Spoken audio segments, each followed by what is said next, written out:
Hi guys, नमस्ते। आज हम लोग बात करते हैं जन्म कुंडली में चंद्रमा के ऊपर। चंद्रमा जब वेल प्लेस्ड होते हैं तो क्या होता है और चंद्रमा जब वेल प्लेस्ड नहीं होते हैं तो क्या होता है।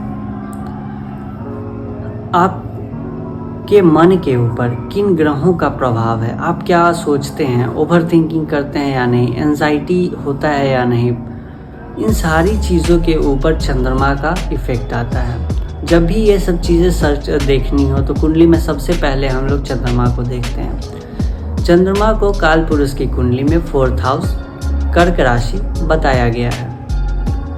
वृष राशि में यह उच्च के होते हैं और मूल त्रिकोणस्थ होते हैं। वृश्चिक राशि में नीच के हो जाते हैं। 0 से लेकर के 3 अंश तक यह उच्च के होते हैं।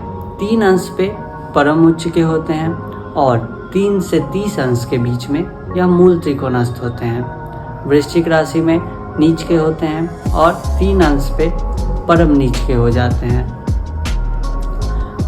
यहाँ तक हो गया इनके नॉर्मल चीज़ों का बात जो आई थिंक हर लोग जानते हैं।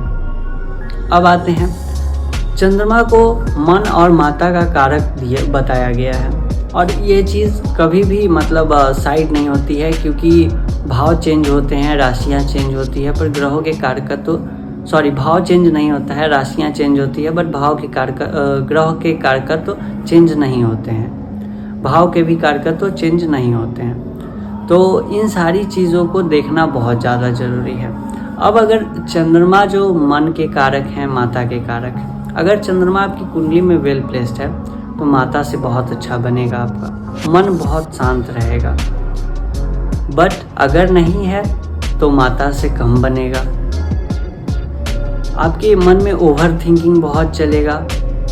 कभी कभी हो सकता है कि परेशानी इस हद तक बढ़ जाए कि प्रॉब्लम बहुत ज़्यादा आ जाता है और ये इफ़ेक्ट अक्सर तब देखने के लिए मिलेगा जब पूर्णिमा और अमावस्या होता है। चंद्रमा अगर सूर्य के साथ कुंडली में बैठते हैं तो वो निष्फल हो जाते हैं। यह मैंने पिछले वीडियो में भी बताया था।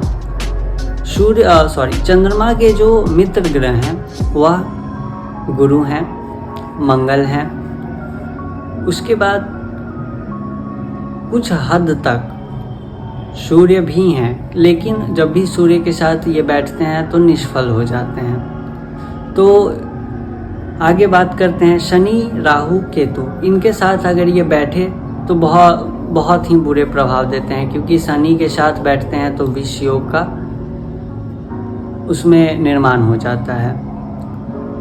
आगे बात करें तो चंद्रमा जो है वो ब्लड का भी नेतृत्व करते हैं, खास करके वाइट ब्लड सेल का। अगर वाइट ब्लड सेल का कमी है आपके बॉडी में तो वहाँ पे चंद्रमा पीड़ित हैं। आपके पेट से भी रिलेटेड कुछ चीज़ें चंद्रमा बताते हैं। ऐसा क्यों होता है? क्योंकि पेट का जो ऊपरी भाग होता है तो उसमें चंद्रमा आते हैं। इसके लिए सबसे इम्पॉर्टेंट ये है कि चंद्रमा जो है वो हमारे मन के कारक हैं। हमारे भोजन के भी कारकत्व को चंद्रमा को बताया गया है, क्योंकि हम जो खाते हैं, स्वाद लेते हैं, वो कहीं ना कहीं चंद्रमा पे डिपेंड करता है। हमारा मन वैसा कहता है, इसलिए हम वो वैसा करते हैं। चंद्रमा पे किन ग्रहों का प्रभाव है ये भी बहुत ज़्यादा इम्पॉर्टेंट है देखना। अगर मन में ओवर थिंकिंग, एंजाइटी ये सब आ रही हैं तो यहाँ पे भी चंद्रमा का बहुत बड़ा रोल है। चंद्रमा को जल तत्वीय ग्रह कहा गया है। यह एक स्त्री ग्रह भी है। तो जब भी 5th हाउस में अगर चंद्रमा बैठते हैं तो जनरली कहा जाता है स्त्री संतान होगी, अगर वहाँ पे कोई ग्रह का दृष्टि ना पड़ रहा हो या फिर वहाँ पे चंद्रमा कमज़ोर ना हो। इन सभी चीज़ों को देख करके चंद्रमा को अच्छा बताया गया है। चंद्रमा अगर 4th हाउस में बैठ जाए तो ये बहुत ही अच्छा होता है, खास करके अगर वेल प्लेस बैठे हों तो। लेकिन अगर वहीं पे चंद्रमा 4th हाउस में नीच के होकर बैठ जाए तो फिर माता के लिए कष्ट उत्पन्न हो जाता है। चंद्रमा जिस भी भाव में बैठेंगे उस भाव से रिलेटेड चीज़ों पे आप इमोशनल हो जाते हैं। और अगर ऐसा नहीं है तो वहाँ पे ये देखना बहुत ज़रूरी है कि किस ग्रह के साथ बैठें और किन ग्रहों का दृष्टि है। जो भी ग्रह वहाँ पे ज़्यादा बली होंगे उन ग्रह का चंद्रमा पे इफेक्ट आता ही है, और जब भी उन ग्रह के कारकत्वों में बात आएंगी आप बहुत ज़्यादा ही इमोशनल हो जाएंगे। जैसे अगर गुरु के साथ बैठे हैं, गुरु वहाँ पे बली हैं, अच्छे हैं डिग्री वाइज, तो आप वहाँ पे ये कह सकते हैं कि जब भी गुरु का बात आएगा, जब भी धर्म का बात आएगा, जब भी पूजा पाठ का बात आएगा, आप वहाँ पे इमोशनल हो जाते हैं। सूर्य का बात आएगा तो जब भी आपको अपने बॉस से बात करना होगा, जब भी आपको अपने पिता से बात करना होगा, आप इमोशनल हो जाएंगे। इन सारी चीज़ों को मन से कोरिलेट करके बताया गया है।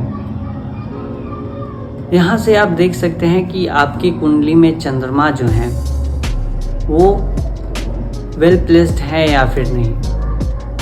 चंद्रमा से पानी का भी रिलेट होता है। जनरली जब चंद्रमा खराब होते हैं तो हमारे वायव्य घर के जो वायव्य कोण होते हैं वहाँ पे पानी बहना वगैरह, टैप का जो है सो बार बार पानी गिरना, ये सारी चीज़ें देखने के लिए मिलती हैं। चंद्रमा जो जिस दिशा का नेतृत्व करते हैं वो वायव्य कोण है।